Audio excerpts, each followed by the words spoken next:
Քարոզարշավի վերջին օրը ակամայից Խուդատյանը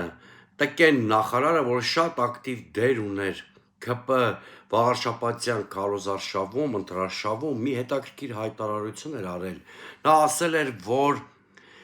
իրենք վստահ են, որ Էջմիածնում չի կրկնվի փարաքարի մոդելը, որտեղ ԿՊ-ն ձախողվել էր, որովհետև ընդդիմությունը փարաքարում ոչ քոչարյանական ուժերի դեմքով էր հանդես եկել։ Այսինքն իրենք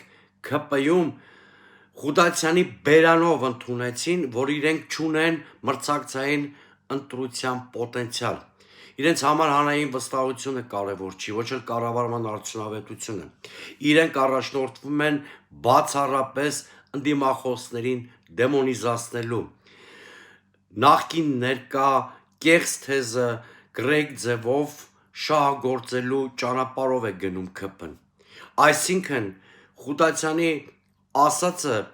անուղղակիորեն այսպես կարող ենք հասկանալ, եթե միջև խորհրդարանական ընտրությունները մենք կարողանանք ավելի էֆեկտիվ ընդդիմադիր հարթակ կամ հարթակներ ձևավորել,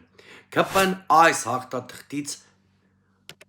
իսպառ զրկվելու է, չի կարողանալու շահագործել ներկա նախկին այդ կեղծ թեզը,